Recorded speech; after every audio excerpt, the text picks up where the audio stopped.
Hola, mi nombre es Marlis Mejías y te doy la bienvenida a otro episodio de Mitología Viva, un espacio reservado para la mitología nórdica y la mitología comparativa, donde compartiré contigo cómo la mitología vive en nuestras experiencias más desafiantes y también en los momentos más cotidianos.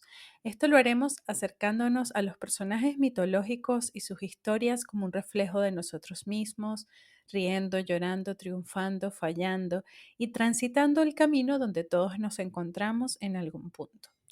En el episodio de hoy vamos a hablar de las diosas de la mitología nórdica. Pero más allá de mencionarlas una a una y lo que representan, quiero abordar otros puntos relacionados a la mujer en la religión y la mitología para entender mejor su escasa representación en las fuentes, sobre todo la mitología nórdica, que ya sabemos que son pocos los registros. Mi idea es mostrarles a través del análisis del mitólogo Joseph Campbell cómo se percibe la energía femenina en los mitos. Para empezar, podemos irnos literalmente al inicio de los tiempos según el cristianismo, donde cabe preguntarse por qué Eva es considerada la culpable de la caída y qué significa esto realmente. Sobre todo como causal del desplazamiento de la figura femenina en religiones y mitologías esencialmente patriarcales. Es en la tradición bíblica de la caída donde esto sucede. Es allí donde se concibe que la naturaleza, tal y como la conocemos, es corrupta, igual que el sexo, y la hembra como contenedora del sexo es corruptora, pero no únicamente por lo que el sexo significa, sino porque es la dadora de vida. A través de la manzana, Eva saca al hombre, en este caso Adán, al mundo. Lo saca de ese espacio idílico e inmortal que es el Edén y los lleva a la vida real a experimentar todo lo que la vida conlleva, tanto el gozo como el sufrimiento, que es donde se centra la mitología cristiana, marcando a la mujer en las culturas y creencias posteriores. Sin embargo, se dice que el matriarcado en la mitología y las religiones sí debió de existir en alguno de los primeros centros de la agricultura, que originalmente parecen haber sido tres, según el autor. El 1, el sudoeste asiático, alrededor de 10.000 a.C. 2, sudoeste de Europa y Oriente, próximo hacia el año 10.000 a.C. Y 3, América Central y Perú, alrededor de 4 o 5.000 años más tarde. Campbell afirma que la mujer fue el primer ser venerado en la historia de la cultura, pero también destaca que cuando hablamos de mitología no tiene demasiado sentido otorgar sexo a las deidades, ya que el poder divino es anterior a la separación sexual. Así que los pronombres él o ella es lo que nos permite darle forma y trascendencia. Podemos asociarlos a energías masculinas y femeninas, identificarnos con diosas o dioses y a partir de allí encontrar no solo las creencias, sino las formas de vida como lo hemos visto en la historia de las civilizaciones politeístas e incluso monoteístas. Por ejemplo, en las tradiciones cazadoras y recolectoras de la antigüedad, las mujeres son quienes se encargan de recolectar las plantas comestibles y de realizar la caza menor, mientras que los hombres se ocupan de la caza mayor. Desde este punto de vista, el hombre se asocia con la muerte y la mujer con la vida. Esto quiere decir que en las culturas centradas en la caza, su mitología se caracteriza por orientarse a lo masculino, mientras que donde se centra en la recolección de plantas, la mitología tiene una tendencia hacia lo femenino. Si notamos la metáfora del crecimiento de las plantas y su desarrollo, se evidencian los estudios que revelan que desde el Paleolítico, hace más de 30.000 años, la mujer era vista a nivel mitológico como la guardiana del hogar y también como la madre de la madurez del individuo, de la vida espiritual del individuo. La fortaleza y la voluntad de las diosas era distinta a la de los dioses, por su rol en las etapas de la vida del ser humano, situaciones y fenómenos en los que participaban. Y como vimos, siempre prevalecen algunas de las dos fuerzas y energías según la cultura que representen, si bien ambas conviven en el ámbito de las creencias. Ahora bien, ¿cómo se traduce esto en la mitología nórdica? Como les he mencionado en episodios anteriores, existen dos panteones de deidades. Los Aesir, los más conocidos son Odín y Thor, y los Vanir, los más conocidos son Njord, Freya y Frey. En la Guerra de los Dioses, que profundizaré en otro episodio, los Aesir, que son de esencia patriarcal y bélica, someten a los Vanir, que son la representación de la naturaleza y de la intuición.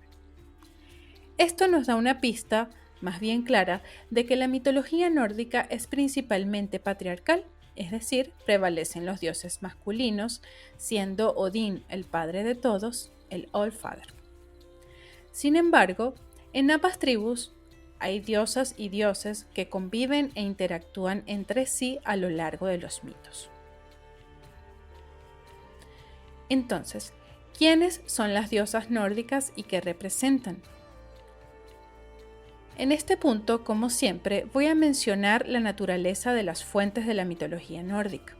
Por un lado tenemos a la Edda poética, que es anónima en esencia, también la Edda prosaica de Snorri Sturluson, que son las más conocidas y más populares, y por otro lado tenemos a la poesía escáldica y también las sagas familiares. Debido a su antigüedad, el periodo en que fueron escritas y la manera de documentar las historias en ese entonces, los mitos suelen ser un poco difusos en coherencia y también en coincidencias, especialmente en el caso de las diosas, donde más que un análisis individual de cada una, les voy a mostrar una mirada más abierta y centrada en dos diosas principales, que son Frigg de los Aesir y Freya de los Vanir. Creo que el dilema de Frigg y Freya es como podría llamar a esta parte del podcast. En la mitología nórdica existen otros seres aparte de las diosas y los dioses, como por ejemplo las valquirias, gigantes, espíritus familiares, elfos, enanos, como vimos también en el episodio 10 acerca de los 9 mundos. Y las mujeres tienen una buena representación en estos seres que iremos estudiando en próximos episodios también. Frigg o Frigga es una de las diosas principales del panteón nórdico de los Aesir. Es la esposa de Odín y madre del dios Balder, como deben recordar también del episodio 8, cuando Frigg recorrió los 9 mundos pidiéndole a todas las cosas y seres que por favor no hicieran daño a su hijo Balder. Pero recordemos que pasó por alto al muérdago, una planta aparentemente insignificante e indefensa que terminó por darle muerte a Balder. Recuerden que es la muerte de este dios una de las señales previas al Ragnarok. La esencia de Frigg es maternal, protectora y sabia. De hecho, su nombre deriva de una raíz indoeuropea que significa amor. Y además es por ella por quien se nombró el día viernes, Friday. Frigg es el principal apoyo de Odín. Lo escucha, lo apoya y le aconseja. Y lo que inferimos de ella en los mitos es que se trata de una diosa madura y conservadora, y al igual que su esposo, en algunos casos, tiene el poder también de la videncia. Aunque es esposa de Odín, todos se inclinan ante su autoridad, que no ha sido otorgada por ningún dios masculino, y también ejerce su influencia en el porvenir. Por otro lado, tenemos a la diosa Freya, del panteón de los Vanir, quien también es una de las más conocidas. Es hija del dios Njord y posiblemente de Skadi. Su morada se llama Folvangar y se dice que cuando los hombres fallecen en la batalla, Odín toma a la mitad de ellos para llevarlos al Valhalla y preparar su ejército para la última batalla del fin del mundo, y por su parte Freya se lleva a la otra mitad a su morada. Por eso también es una deidad del campo de batalla y de la vida después de la muerte. En muchos de los mitos, Freya es vista primordialmente como un objeto de la lujuria. Incluso es conocida como la diosa de la fertilidad y el amor, algo así como una Venus vikinga, como lo cuenta también el autor Neil Price. Los gigantes la deseaban y siempre buscaban ganársela, provocando al resto de los dioses con sus artimañas, quienes en muchas ocasiones han estado dispuestos a ofrecerla. Pero es ella misma quien logra defenderse y poner límites a los intentos constantes de dioses, enanos y gigantes de cosificarla, coaccionarla y venderla. Esto lo vemos en el mito del maestro constructor, quien inició la construcción del muro de Asgard, que fue uno de los primeros mitos que les compartí en otro de los episodios. Hay muchos aspectos interesantes acerca de Freya. Por ejemplo, se dice que es abierta sexualmente y por ende, como ya les he mencionado, se asocia mucho con la sexualidad y la fertilidad. Esto también se relaciona con la familia de dioses a los que pertenece, los Vanir, quienes son símbolo de la naturaleza, la creación, la vida, la fertilidad y también la intuición. Al viajar, Freya lleva a sus gatos en un carruaje. Freya es la diosa de la magia por excelencia, la maestra del Seidr, un conjunto de prácticas y hechizos centrados en el poder de la videncia. Fue Freya quien enseñó a Odín este arte mágico que inicialmente solo podían practicar las mujeres, como les comenté en otro episodio también. Por eso se dice que fue una deidad muy potente en los últimos años del paganismo, sobre todo en Islandia. Gracias a Freya, a las mujeres les llaman damas, el significado de su nombre, y es la portadora de uno de los objetos más valiosos de los mitos nórdicos, el collar Brisingamen. Freya es conocida bajo muchos nombres que a simple vista parecen ser otras diosas, pero el análisis de los mitos indica que pueden referirse a ella, como por ejemplo Martel y Harn. Ahora bien, muchos académicos creen que Frigg y Freya son la misma diosa y que representan dos aspectos que conforman la energía femenina. Por un lado, la energía de la madre cuidadora y sabia, y por otro, la energía mágica, sexual e intuitiva de la mujer. En los mitos también hay algunos puntos de conexión para pensar esto. Por ejemplo, se menciona que el esposo de Freya se llamaba Odd y viajaba por largos periodos de tiempo. Sin embargo, de él no se sabe más nada. El nombre Odd es bastante similar al nombre Odín y ambos se ausentaban durante largas temporadas, algo que también vivió la diosa Frigg. Otra de las diosas más relevantes es Idun, siempre joven, significa su nombre. Es guardiana de las manzanas de los dioses, las manzanas de la juventud. Al comerlas, los dioses podían mantenerse jóvenes y renovarse constantemente. Idun es la esposa del dios Fragi. Se puede decir que en su canasto lleva la vida eterna de los dioses, aunque un día alguien le roba estas manzanas, pero ese es un cuento para otro episodio. Idun tenía en sus manos la mortalidad. La vida es posible a través de la manzana. ¿A qué te recuerda esto? También tenemos a la figura de Hel, de quien hemos hablado en otros episodios también, hija de Loki y la giganta Angerboda. No podemos calificar a Hel precisamente como una diosa, pero sí es la reina indiscutible del mundo de los muertos. En Niflheim recibe a las personas que fallecen sin honor, personas que mueren de enfermedad y vejez. Su rostro y su cuerpo es una representación del mundo de los vivos y los muertos, ya que la mitad de su ser parece viva y sana y la otra mitad es un cadáver. Podemos ver en Hel el poder de la muerte, la conexión entre los mundos espirituales, y sin embargo, aún podemos sentir su esencia protectora y poseedora de lo oculto, del mundo interno femenino. Es a ella a quien van los muertos desamparados, olvidados por las deidades a quienes adoraban en vida. Skadi es otra de las deidades a quien es difícil clasificar, ya que sus padres son gigantes, pero ella es la esposa del dios Njord, líder de los Vanir y padre de Freya. El padre de Skadi, el gigante Thiassi, secuestró a Idunn, y fue por esto que fue asesinado por los dioses Aesir.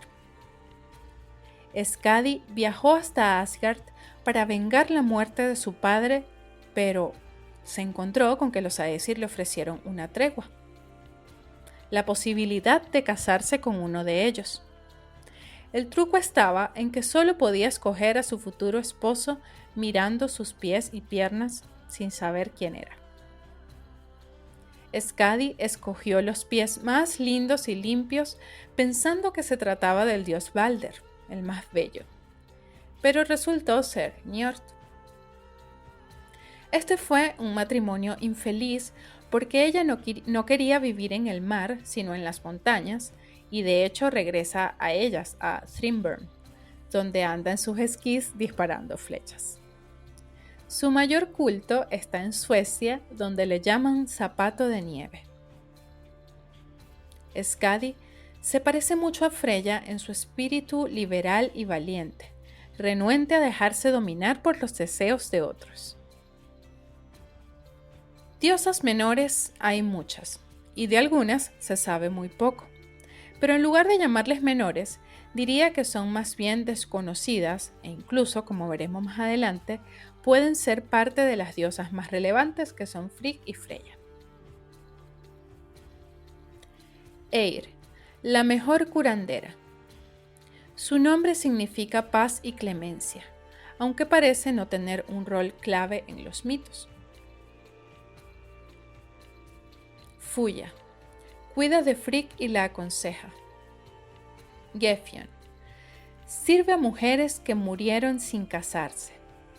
Dicen que tomó un lago en Suecia y con esa tierra formó una isla ahora llamada Sealand en Dinamarca, que construyó con sus 4 hijos, a quienes convirtió en bueyes para lograrlo, una característica bastante recursiva de su ser.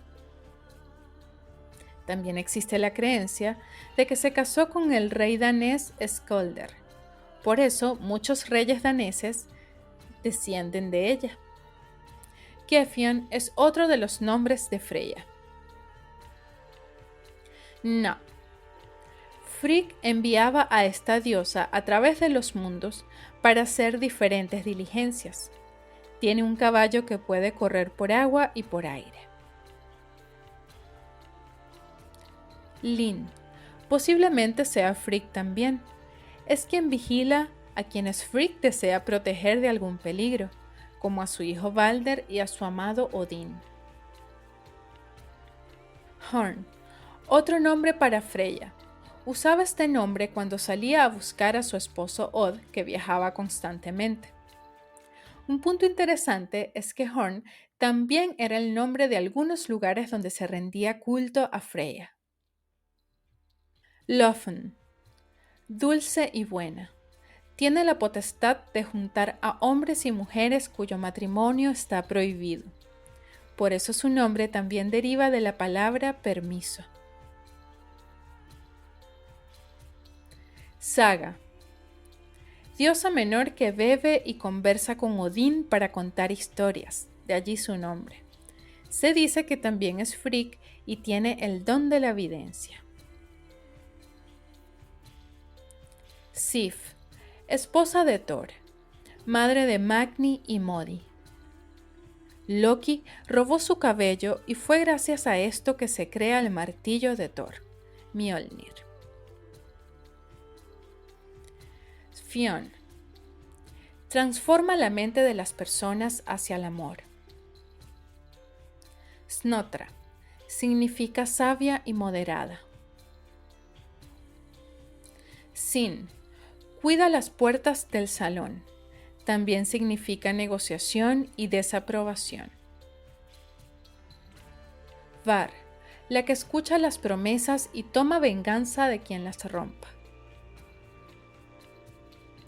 Nana, esposa de Balder, se sacrificó cuando el dios murió y se lanzó con él en la pira. Vor, la cuidadora y creadora del bienestar para el futuro. Ran, es un caso muy particular porque no aparece en las Edas, pero sí en los poemas escáldicos. Ran es la diosa del mar y con Aegir tuvieron 9 hijas cuyos nombres están relacionados con las olas del océano. Sol, como su nombre lo indica, es la personificación del sol. En la mitología nórdica, el sol es mujer y es hermana de la luna, que es hombre.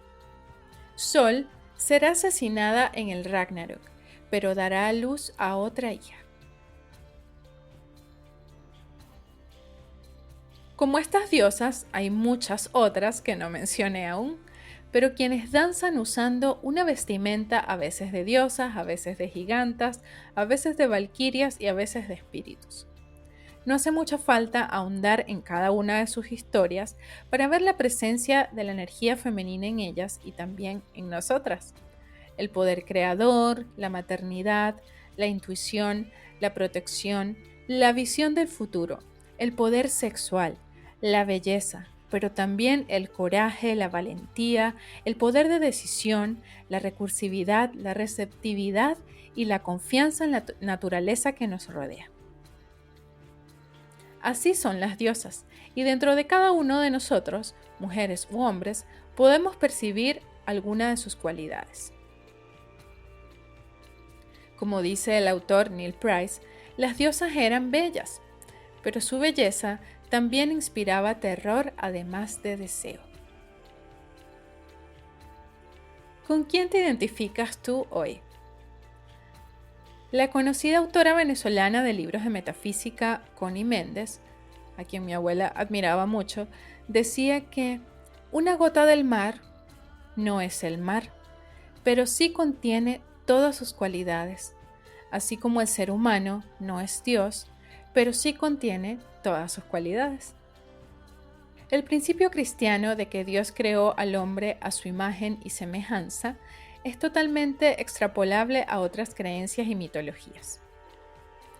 ¿Acaso no te identificas con alguno de los aspectos de los dioses? Con sus cualidades, historias, desafíos y batallas. Ese es el propósito de la mitología. Gracias una vez más por acompañarme en Mitología Viva. Yo soy Marlis y te espero en un próximo episodio.